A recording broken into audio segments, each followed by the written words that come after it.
নমস্কার বন্ধুরা, নিবেদিতাস কিচেনে আপনাদের সকলকে স্বাগত জানাই। আশা করি আমার সকল বন্ধুরা খুবই ভালো আছেন। আমিও খুব ভালো আছি বন্ধুরা।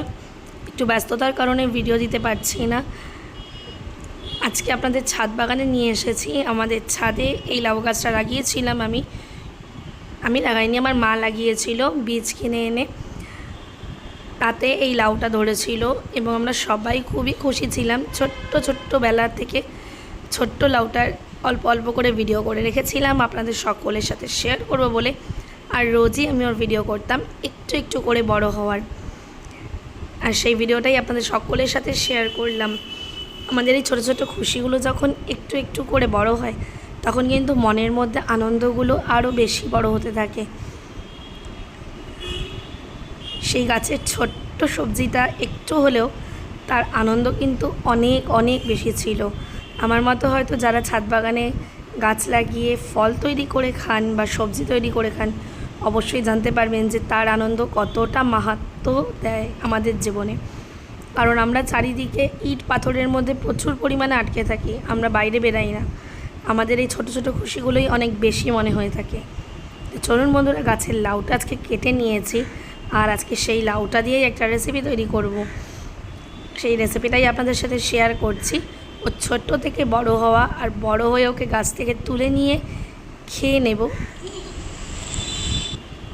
প্রথমে এই লাউটা আমি ধুয়ে ভালো করে পরিষ্কার করে নিয়েছি। যেহেতু গাছে হয়েছে, একদম পরিষ্কার টাটকা লাউ ছিল। যেদিন কেটেছি তার পরের দিন সকালবেলায় আমরা রান্না করেছিলাম। একদম কচি লাউ টুকরো টুকরো করে কেটে নিয়েছি, ধুয়ে পরিষ্কার করে। লাউয়ের খোসাটাও আমি রেখে দিয়েছিলাম, এটাও আমি ফেলবো না। লাউয়ের খোসা দিয়ে, আলু দিয়ে, পেঁয়াজ কুচিয়ে, পোস্ত দিয়ে আমি ভাজা করেছিলাম। এই রেসিপিটা আমি আরও একদিন শেয়ার করবো বন্ধুরা, খুবই ভালো লাগে খেতে। আর যেহেতু টাটকা লাউ ছিল, তার রান্নাটা কিন্তু আরও সুন্দর হয়েছিল, ভীষণ টেস্টি হয়েছিল। লাউয়ের খোসাটা প্রথমে ভালো করে ছাড়িয়ে নিয়েছি, ছাড়িয়ে নিয়ে লম্বা লম্বা করে কেটে নিয়েছি। কেটে নিয়ে পাতলা পাতলা করে লাউটা কুচিয়ে নেব। আমার ভিডিওগুলো ভালো লাগলে বন্ধুরা লাইক, শেয়ার ও কমেন্ট করে দেবেন, এবং আমার চ্যানেলে নতুন বন্ধু হলে আমার চ্যানেলকে সাবস্ক্রাইব করে আমার পাশে থাকবেন। আমার পুরো ভিডিওটা দেখার অনুরোধ রইল বন্ধুরা। আর পুরনো বন্ধুদের আমার পাশে থাকার জন্য অনেক অনেক ধন্যবাদ বন্ধুরা।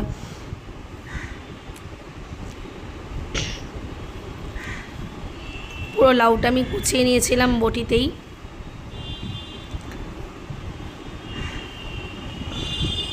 অনেকে হয়তো বটিতে কুচান না, অনেকে হয়তো ছুরি দিয়ে কুচান।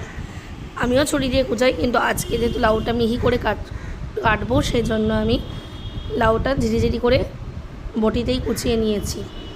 লাউটা কুচিয়ে নিয়েছি, আর আগে যেহেতু ধুয়ে নিয়েছিলাম, সেই জন্য আমি আর পরে ধুইনি, তাহলে লাউ থেকে অনেকটা জল বেরিয়ে আসবে।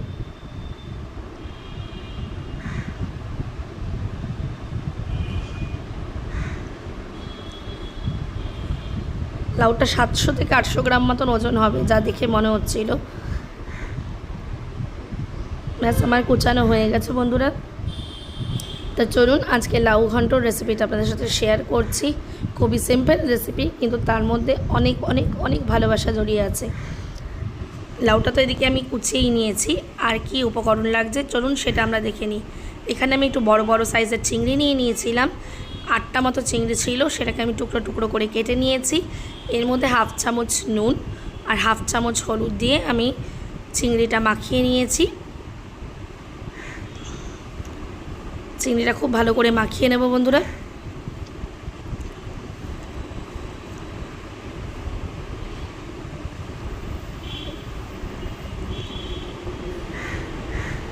অপরদিকে আমি একটা কড়াই নিয়ে নিয়েছি। সেই কড়াইয়ের মধ্যে পরিমাণ অনুযায়ী তেল দিয়ে নেব।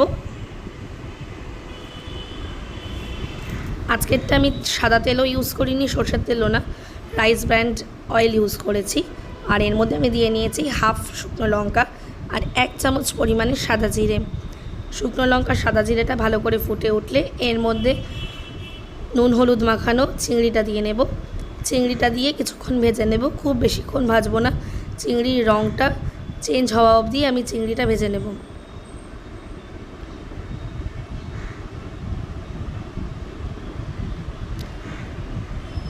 4-5 মিনিটের মতন ভাজলেই হয়ে যাবে। যেহেতু একটু বড় চিংড়ি তাই আমি একটু বেশিক্ষণ সময় ভেজেছি। ছোট চিংড়ি হলে আর একটু কম সময় ভাজলেও হবে।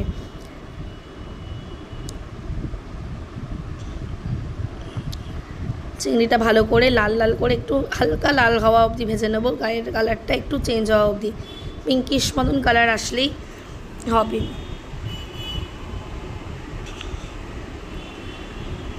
চিংড়িটা ভেজে নিয়ে এবার এর মধ্যে নাড়িয়ে চাড়িয়ে নেওয়ার পরে কুচিয়ে রাখা লাউটা দিয়ে নিলাম। লাউটা যেহেতু এতটাই টাটকা ছিল, গাছ থেকে পেরে তো সচরাচর আমাদের খাওয়া হয় না, আমরা অবশ্যই বাজার থেকে কিনে খাই, সেটাও কারোর না কারোর গাছে হওয়া, কিন্তু সেটা বাজারের থ্রু আস্তে আস্তে আমাদের কাছে অনেক দিন হয়ে যায়। এটা একদম ফ্রেশ ছিল, সেই কারণে আমরা বুঝতে পারলাম যে লাউটা রান্না করতে অত তাড়াতাড়ি হয়ে গিয়েছিল। বেশ ভালো করে মিশিয়ে নিয়েছি। আমি এর মধ্যে আর হলুদ দেবো না, যেহেতু নুন হলুদ মাখানোই ছিল চিংড়ি মাছটার মধ্যে। আর লাউয়ের মধ্যে খুব বেশি হলুদের প্রয়োজন হয় না, নইলে একটা হলুদের গন্ধ থেকে যায়। বেশ ভালো করে নাড়িয়ে চাড়িয়ে নিয়েছি চিংড়ির সাথে মিশিয়ে। গ্যাসের ফ্লেমটা বাড়ানোই ছিল। এই যে বললাম, টাটকা হওয়ার কারণে কিন্তু লাউটা খুব তাড়াতাড়ি সিদ্ধও হয়ে গিয়েছিল, একদম সময় লাগেনি। বেশ ভালো করে মিশিয়ে নিয়েছি। আর লাউ যেহেতু জলীয় সবজি, সেই কারণে জল তো অবশ্যই বেরাবেই।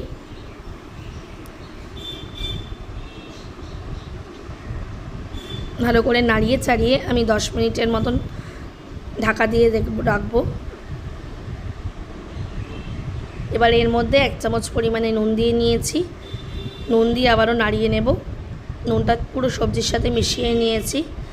লাউ ঘন্ট কিন্তু চিংড়ি দিয়ে খেতে আমার দারুণ লাগে। আমার মতো কার কার লাউ ঘন্ট খেতে খুবই ভালো লাগে অবশ্যই আমাকে কমেন্টে জানিও।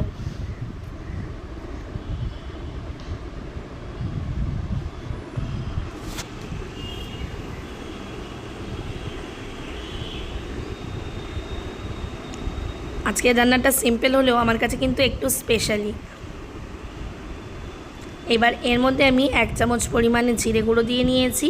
জিরে গুঁড়ো দিয়ে আবারও নাড়িয়ে নেব। বলেছিলাম যেহেতু জলীয় সবজি, সেই কারণে জল তো বেরাবেই। দেখুন বন্ধুরা, লাউ থেকে কিন্তু অনেকটা জল বেরিয়ে এসেছে। একটু জলটা টানানোর জন্যই আমি অপেক্ষা করছিলাম, কিন্তু লাউ কিন্তু প্রায় সিদ্ধ হয়ে এসেছিলো। এখানে খুব বেশিক্ষণ না, 10 মিনিট মতন ফুটেছে, তাতেই দেখুন লাউ থেকে অনেকটা জলও বেরিয়ে এসেছে আর লাউটা সিদ্ধও হয়ে গেছে। জিরে গুঁড়োটা দেওয়ার জন্য একটা সুন্দর ফ্লেভার আসছিল। আমি জিরের গুঁড়োর প্যাকেট ইউজ করি না, আমি সবসময় কাঁচা জিরে কিনে এনে খালি কলায় রোস্ট করে নিয়ে গুঁড়ো করে রেখে দিই কৌটো ভরে। তাতে কিন্তু গন্ধটা খুবই ভালো হয় আর একদম ফ্রেশ জিরে গুঁড়োটা খাওয়া যায়। স্বাদের জন্য আমি 1 চামচ পরিমাণে চিনি দিয়েছিলাম আর 4-5টা কাঁচা লঙ্কা আর মুঠো ভরে ধনেপাতা কুচি দিয়েছি। ব্যাস, আর কিচ্ছু দেওয়ার নেই। বেশ নাড়িয়ে চাড়িয়েই আমি লাউটা নামিয়ে নিয়েছি। 12 থেকে 13 মিনিটের মধ্যেই আমার লাউ ঘন্ট রেসিপিটা একদম রেডি হয়ে গেছে বন্ধুরা। লাউ দিয়ে চিংড়ি মাছ দিয়ে ধনেপাতা দিয়ে এই অসাধারণ রেসিপিটা কিন্তু গরম ভাতের সাথে দুর্দান্ত লাগবে। আজকের এই রেসিপিটি আপনাদের কেমন লাগলো অবশ্যই আমাকে কমেন্টে জানাবেন। ব্যাস 2-3 মিনিট আরও নাড়িয়ে নিয়েছি, জাস্ট ধনেপাতাটা মিশিয়ে নিয়েছি। নাড়িয়ে চাড়িয়ে নিয়ে এখন একটা পাত্রে আমি ঢেলে নিয়েছি। আমার লাউ ঘন্টর রেসিপিটা রেডি। আবারও দেখা হবে আরও একটি নতুন রেসিপির সাথে বন্ধুরা। ততক্ষণের জন্য বাই বাই।